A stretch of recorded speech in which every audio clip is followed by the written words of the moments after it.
OMAD for weight loss. Eating just one meal a day, can that help you lose weight faster? Well, a lot of people have found that to be the case, and for others who have really stubborn weight, they have found that they couldn't lose weight at all until they started eating fewer meals or even just one meal a day. So how does that work, and is it a good idea? Today we're going to talk about the principles behind it so that you understand and you can make the best decision for yourself and for your health. Coming right up. Obesity and being overweight is of disastrous proportion. It's an epidemic that today 87.5% of the US population is classified as being obese or overweight. And a lot of that has to do with insulin resistance, which we will cover in a little detail here. There are other videos on insulin resistance if you want to get the bigger picture on that as well. So 87.5% of the population being overweight. What has gone wrong? Are we just a generation of gluttons? Are we just not able to control ourselves? Is that the problem? Well, if you listen to the mainstream, to the old way of thinking, then it seems like it's just you got to exercise more and eat less and exercise more. But a lot of people are finding that it's not that easy. And even if other people look at them and think that they're lazy or gluttonous, they know inside that it is not that easy. So what's happened? Is the body just stupid? Is the body random? Nothing could be further from the truth. We have to know that everything the body does is intelligent, it is for a good reason, and we are programmed that way. So what is the purpose of weight? Why does the body put on weight? Well, weight, especially in the form of fat, is energy reserves. The more energy reserves we have, the better our chances for survival if we get into a period where there isn't so much food available. So weight equals reserves equals increased chance of survival. What makes that happen is something called insulin. So the mechanism for putting on the weight is through a hormone called insulin. Insulin is the primary anabolic, the primary storage hormone. Anabolic means to build up. And what are we building up? We're building up the stores. So insulin is a survival mechanism. The people who could make more insulin and had a slight tendency to become insulin resistant were better at storing fat. They were more likely to survive a famine. But a mechanism that increased survival, that saved lives in one era, that mechanism has become a detriment. It has become a burden, and it is now killing more people than it saved. But it's not the body's fault. It is not our genetics. It's not the insulin that's at fault. We have to understand how much the world has changed. What is it that we have done in order to create this imbalance? So insulin, first of all, like we said, it's a storage hormone. And what does it do? Well, anytime that you eat anything, your body's purpose is to break down that food, absorb it into the bloodstream, and then insulin guides it from the bloodstream and into the cell. The insulin is sort of like a shuttle or a key that allows the food to eventually get into the cells. Without insulin, that can't happen. That's why type 1 diabetics who lose the ability to make insulin, they starve to death no matter how much they eat. So insulin is a good thing, but insulin resistance, and a lot of insulin resistance, starts becoming a problem. And here's why insulin resistance has developed to the degree that it has. The first reason is fructose. And fructose is one type of sugar. It is 50% of table sugar. White sugar is 50% fructose and 50% glucose. And for the longest time, fructose was hailed as this super healthy sugar because it didn't have any impact on blood sugar. You could eat fructose and it couldn't be absorbed directly into the bloodstream and be utilized by the body's cells because only the liver could use and turn and convert fructose. Glucose, on the other hand, can be directly absorbed into any of the cells in the body. So if you weigh 180 pounds, then you have 180 pounds worth of cells that can use glucose, but you only have 3 pounds worth of liver that can use fructose. So in nature, fructose was available in very, very sparse quantities, very, very limited quantities. So there was like 0.5% or 1% in vegetables. There were 2 or 3% maybe in fruit. And those foods were not available year-round, and they were not in that much abundance. So we might have gotten 5 or 10, a few grams of fructose or sugar during a day back in our ancestors' days. But today we get those things by the hundreds. So we have increased our consumption 20-fold, 30-fold. And the liver is the first organ to develop insulin resistance because it is the only organ that can metabolize all of that fructose. So fructose is the number one reason that we have developed insulin resistance. And it goes hand in hand.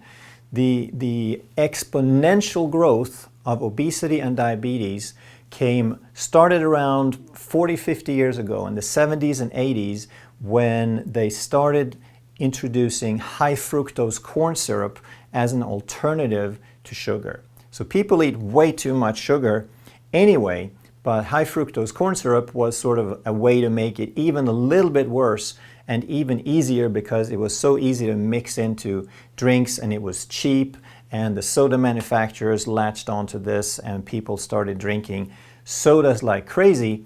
Why? Because fat was demonized, so people stopped eating fat, and the substitute was, of course, sugar. The second thing that has changed is that we have an abundance of foods with high glycemic index.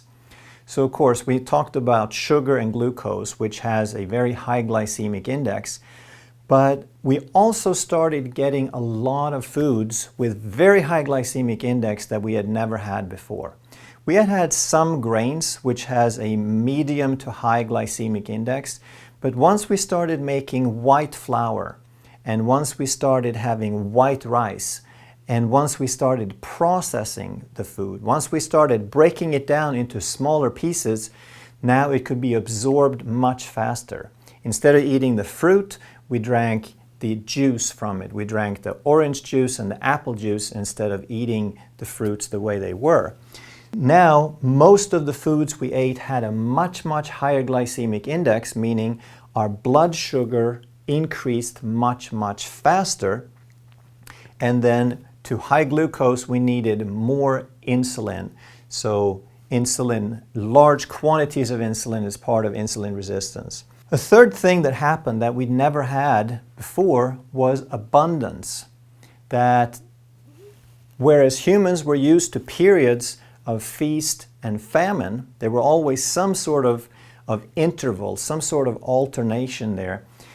All of a sudden, we lived in a world where there was always a feast and never a famine. So that's another very strong factor that contributes to insulin resistance. Then we learned to eat frequent meals. Whereas our ancestors probably ate once or twice a day, maybe they picked some berries or some nuts along the way, we have learned to eat 3 square meals with lots and lots of snacks in between. So every time that you eat something, you are going to raise blood sugar a little bit. If you eat pure fat, you raise it almost zero, almost not at all.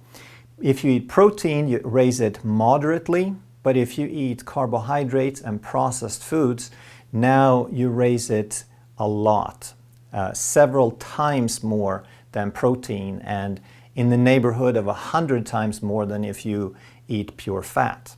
And if you think about it, even though people say that they eat 3 meals and 3 snacks, that would be like 6 times a day, how often do you see people with a cup from Starbucks with a chai latte, and they sip on that through the day.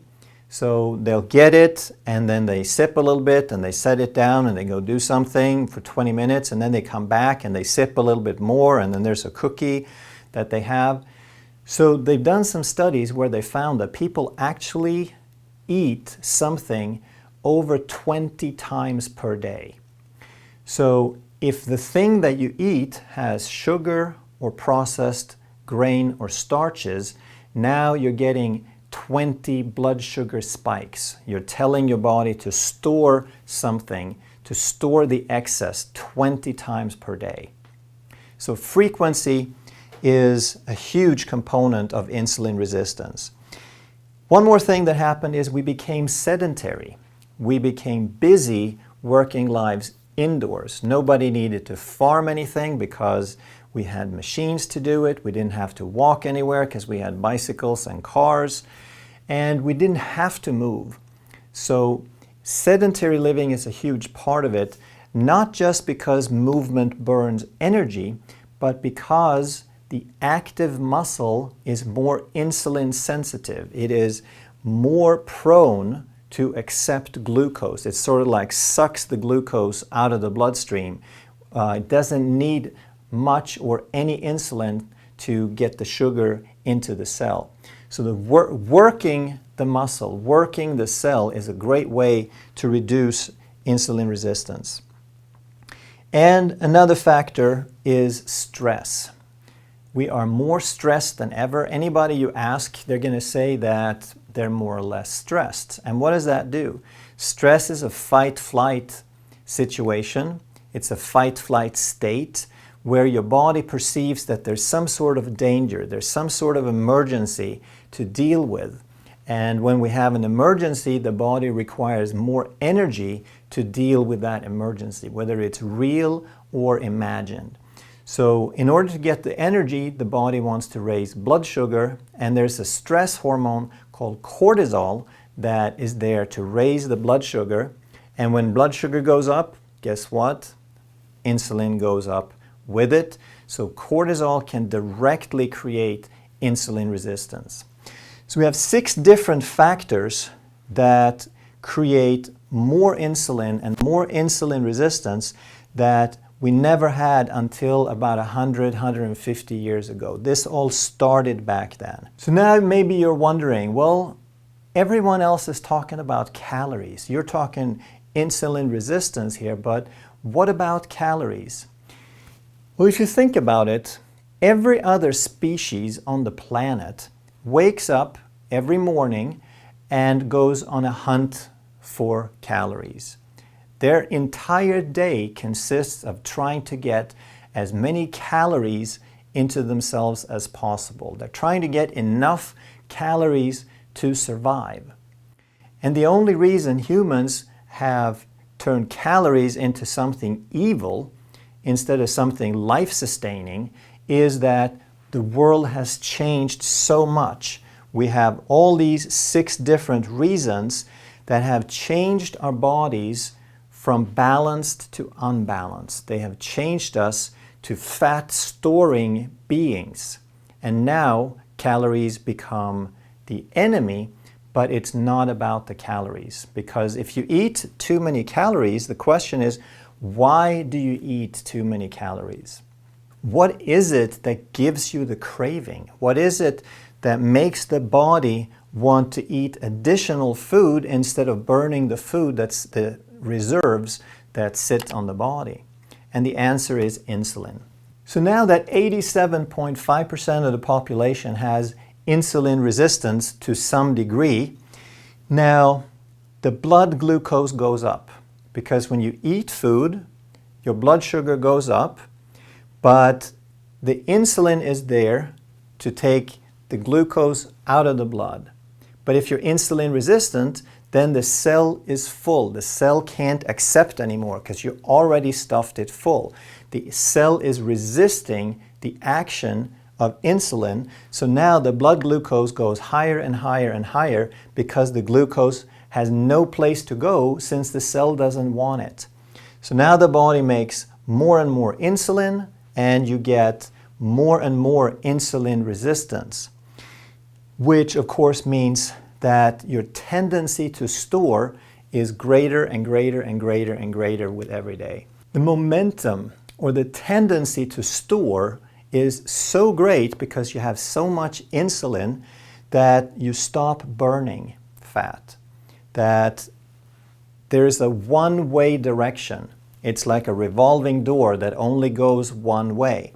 And in the presence of insulin, the tendency to store is so great that you have all of that energy reserves available, but you can't get to it. And because you can't get to it, your body is now perceiving that it needs more food. So now you get cravings. And what do you get cravings for? Well, more sugar and more carbohydrates. And then you eat them and you store them and so forth, because you got a one-way revolving door. And what happens then is you develop a carbohydrate metabolism. Your body forgets how to burn fat. It knows how to burn carbohydrates. It knows to eat 20 times a day or 6 times a day, and every time you eat, then it burns some and stores some. But there's always that tendency to stash some away for the future, and therefore you're not using all the energy you're eating, so you get hungrier. And that's key to understand, that insulin resistance makes you hungry. Insulin resistance gives you cravings, and what you crave is more carbs and more sugar. It is not about poor character. It is not about gluttony. It's not about willpower. It's not about exercise, even though that is a good idea for other reasons. It is about teaching the body to burn off some of the reserves that it has. And the only way to do that is to reduce insulin. So if you follow the advice of the mainstream authorities and they tell you to eat less and exercise more, now what happens is you eat fewer calories, you cut back, and you lose a few pounds, but you feel deprived because you're always eating a little bit less than your body wants. How long can you sustain that? The rest of your life? Not likely. Besides, this works for about 6 months, give or take, depending on the person. Then what happens is you gain the weight back, even though you stay on the lower calories, because the body lowers its basal metabolic rate. Even though you have abundance in terms of storage on the body, the perception is that you don't have enough. So when you cut back your calories further, then the body slows down so that you won't starve to death.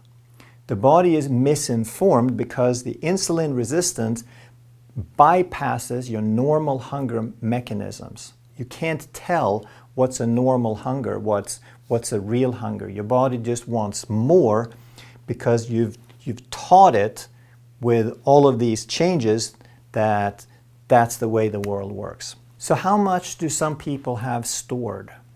Well, every pound of fat is about 3,500 calories worth. So for every pound of fat, you could live 2 days with absolutely no food. And if we take an average relatively obese person and they're like 300 pounds, they would have about 50% body fat typically. So they would have 150 pounds of body fat, which means they could probably live close to a year without eating anything in terms of just energy. Of course, there are other variables, so I don't recommend you just stop eating for a year, but you would have the energy for it. And 150 pounds of fat is about 500,000 calories, so 500,000 calories. You have a veritable fortune of security and reserves and survival potential on your body, but you can't get to it because the perception of your body is still that you're starving. The perception is still that there's not enough because everything is being stashed away. It's like the body, the insulin puts it away and the body forgets about it. So if it's not about calories, then what is it? It's about reversing insulin resistance. It's about reducing the amount of insulin. And how do you do that? Well, OMAD, 1 meal a day, is a great way to do that. Why does that work? Because it will reduce insulin. It will increase the burning. When you teach your body, I don't necessarily recommend that you go straight to 1 meal a day, even though you could, and a lot of people do well with that. If you go with 1 meal a day, that leaves you a lot of time to teach the body to start accessing those fat reserves. When the body has no choice, then eventually it'll start using some of them. And because you start burning some of those energy reserves, you don't get so hungry. It's not a big deal to go longer between meals. So let's just look at the insulin here in terms of frequency of meals, because that's essentially what OMAD is. OMAD is just 1 meal a day instead of 6 or more meals. So if you wake up in the morning and you eat something and the insulin goes up and then the insulin starts dropping, and then a couple hours later you eat again and it starts dropping, and you eat again and it starts dropping, then throughout the day you're going to kind of set up an average baseline of insulin that doesn't fluctuate much. It's going to be very, very high, and it never has a chance to go down because a couple of hours later you're going to eat again. So it's only during the night that there is any time at all. So maybe if people sleep for 8 hours, maybe they get 8 or 9 or 10 hours of fasting where they're not eating something, and now the body can start to reduce the insulin and reverse all these mechanisms we talked about. Whereas if you eat 1 meal a day, now there's only one time per day that your blood sugar is going to rise and that you require some insulin. So what that means is the baseline is going to be set much, much lower. It's going to allow your body to function with a much lower load of insulin. It gives the body a chance to reverse the process that we've described. So isn't it really difficult? I mean, most people who eat 6 times a day, they can't even imagine going 4 hours without food, much less 24. How is that possible? Well, it seems like a hard thing, and if you are completely carbohydrate dependent, if you're in a carbohydrate metabolism, then you're going to have a little bit of a rough transition. So I would recommend that you change it gradually, that you start increasing your fats and protein a little bit, reducing the carbs, and start skipping snacks. Then as you notice that you can go longer, then you start skipping a meal, you start compressing the time that you eat, and then you skip a meal. And now, with only 2 meals, maybe you'll eat 8 hours apart, and then you take those and you eat 6 hours apart, and then 4 hours apart. So if you eat 2 meals 4 hours apart, you're essentially fasting for 20 hours. And then if you want to go the full step to OMAD, then you just eat 1 meal a day and you fast the rest. Different people notice great results just going to intermittent fasting and eating 2 or 3 meals a day, but doing it in a shorter time span, whereas others have to sort of go to longer periods of fasting because their bodies are more insulin resistant, their bodies are more stubborn. It takes longer for them to start learning how to burn that fat again. So if you're going to give OMAD a try, go ahead. What I would also recommend though is that you do a couple of more things to address as many of these steps as possible. That you go low carb or keto. Not everyone needs to go keto, but I would strongly recommend low carb, because if you go high carb, if you still eat sugar and grain, then this blood sugar spike is going to be much higher, and it's going to take longer for you to lower insulin, and also you're going to have a greater tendency to get hungry. By lowering the carbs and increasing the fat and protein, your period of satiety, of feeling full, it's going to increase, and it's going to be much, much easier to do this.